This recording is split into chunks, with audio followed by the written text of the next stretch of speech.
Hi, welcome back to our channel. And if you're new here, welcome to our channel. I'm Christina, your friendly Canadian immigrant, telling you more about Canadian immigration and what it's like being a Canadian immigrant. I have a new face today, right? So I know you saw some new faces in March and April, and here's another new face to hear his story about being here in Canada. This is my good friend.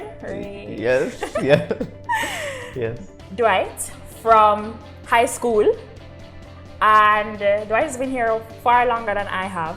He's been here for 10 years. He came here straight after Arden. Yeah, like a few months. I came here in July of 2009. July right now. Yeah, It's yeah. 10 years tops. Oh Yeah. Actually, I came here on the 25th of July. Tomorrow. Yeah, tomorrow is going to be. On the anniversary. Yes. We're celebrating his 10-year anniversary. Yeah.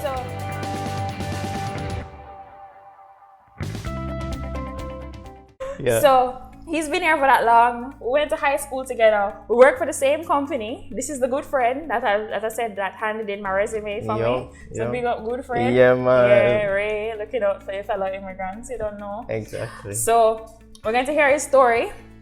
And people have been asking a little bit about racism in Canada. And this is my selected candidate for talking all about that. Just because I've never knowingly experienced racism. As far as I know anyway, or maybe I wasn't paying attention. So I can't really speak about it, but I feel like you can. Tell us about you coming to Canada and a little bit about your story on how you got here. Okay, so basically the reason why I came to Canada was because my mother she applied for residency from Jamaica. She had some qualifications that allowed her to get residency before actually living here. So at the time I was a minor, so I just had it as well when she got it. So so you never had to fill out no paper? I never had any trouble with that stuff. So I just after I graduated high school with Christina, I just decided to come here because I wanted to migrate, and it was the easiest choice. I already had status here, and basically without any plan I came here, and then I started to apply to schools while I was here. What? Yeah. Actually, it's a little bit complicated. I actually applied to universities from Jamaica, but my transcripts, there was issues with my transcripts getting to the universities. They weren't getting mailed out. So the only school that accepted me was a school that would take a physical copy that wasn't mailed from the institution. So that is how I ended up, because I thought you left to school. No, I wasn't. No. So I was almost accepted to Guelph based on just my online application, but then they needed the documents from our high school, and they just didn't come. They just, my mom would go there in person and ask blah blah, and it just wouldn't. And then as a backup, because we're having issues, we went to Centennial, and then I had a certificate from high school, and they would accept that. That's how you ended up going to Centennial? Yeah, because other schools, they wouldn't take a physical copy from you. They need it from an institution. But wouldn't the physical copy have been your CXC results? Isn't that what our transcript is leaving Arden? CXC results? Well, no, remember it's Cape. We live at Cape, but it wasn't even the Cape. It was the high school diploma thing. To get into university, I'm serious. What an university? Yeah. So you have to be a sealed thing from the institution. It can't be, because you can tamper with it, and people are, very savvy with They're savvy tamperers. Yes, exactly. So I started out there, and then basically after that I tried transferring a few times, but basically what I was getting as a response is that none of my credits would mean anything unless I fully completed my program at Centennial. So then I just finished, and I was just like, you know what, I'm No more. yeah, exactly. Yeah, I was just done. I was done. So And that was 4 years at Centennial? yeah, three. And then I applied to the company that we work at. And first I started to work at a gym at my school, and I had a second job. I was working 2 jobs. Actually, okay, so go back for it. So I finished school, and then I went back home for a few months. And like, yeah, so I saw you at that time. We went to have ice cream and all of that stuff, right? That's when I was in university. Yeah. What year? Yeah, so I came back home. I was home for a few months. Yeah, so I came back home for a few months. I just had a niece born a few months like prior. I was bonding with her, you know, kind of reconnecting with my family. And basically I was accustomed to a different level of independence than what I was having at home. So I kind of just wanted to leave after a few months. I was home for about 3-4 months, and then I went back to Canada again with no plan, just like the first time. Just come back like guessing that I would get a job. And beer drama. This is actually so new to me. Like, first of all, so much drama. Go on, talk. All right. So when you wanted to go to university, what did you want to study? I wanted to study mechanical engineering. Okay, so you still did that. Yes. But at a college level. Yes. And then you just never ever get to go to university. Yeah. And you just, for 3 years of your life, just like that. Yeah. Holy moly. Yeah. And then after like, one of the things too is like, you know, when you're coming from high school and you have an idea of what you want to study in university, and you know, you've never had a serious career, it's kind of a different thing. Because once I was in that program, and even like while I was studying, I would get like a summer job in a factory.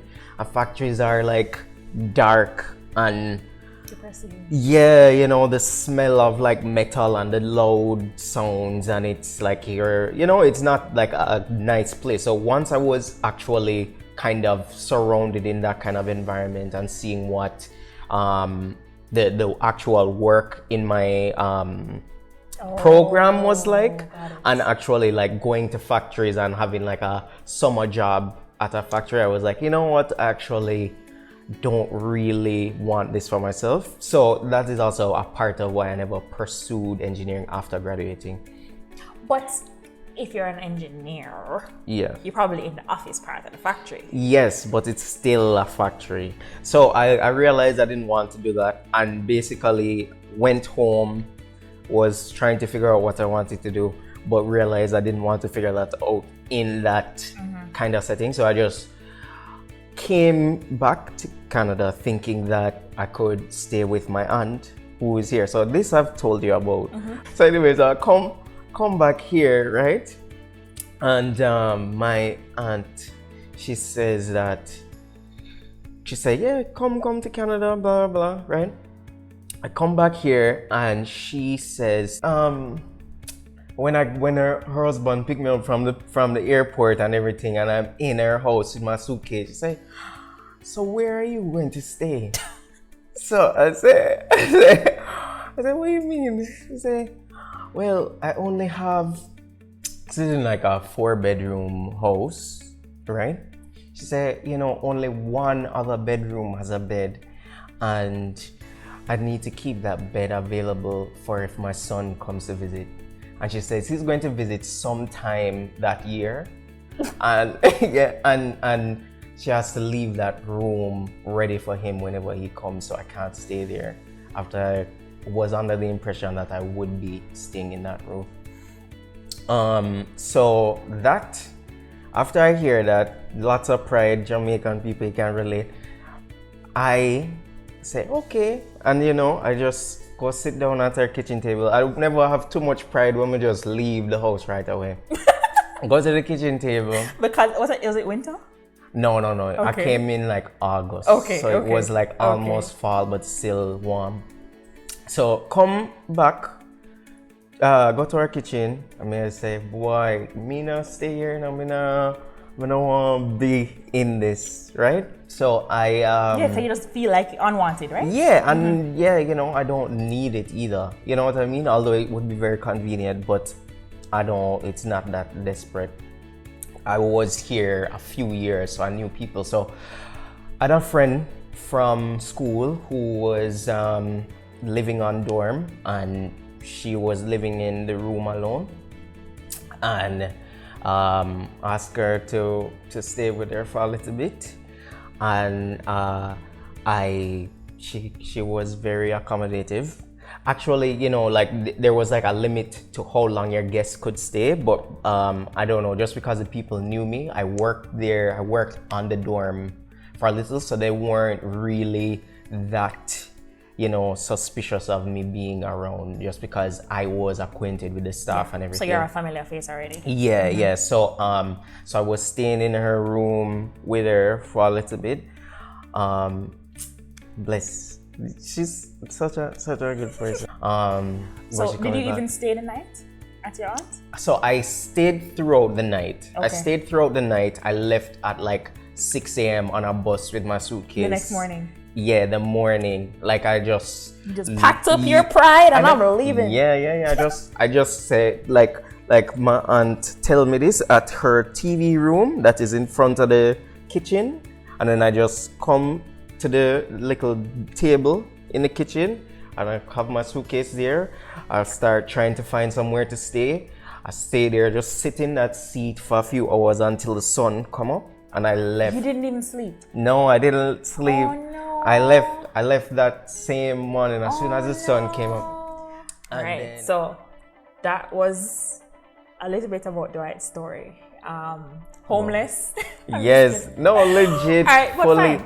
No, actually, that's legit, because part of that whole going to my aunt's table, I was seriously considering homeless shelters, like fully considering, but that wouldn't be like my first. You knew people.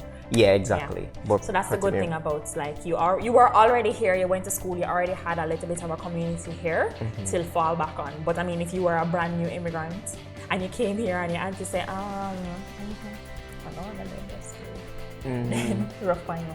So kind of homeless, and not meant to put just fully homeless, but kind of homeless, landed in Canada after leaving for a couple months, coming back kind of homeless, and now, trying to find a new place. So from rags to riches, just kidding. A bit of a push, but yeah. Yeah, a bit of a push because you're not rich yet, but you might work your way there. But that is a little bit of Dwight's story, a lot of which I didn't know, so it was very entertaining to listen to and interesting.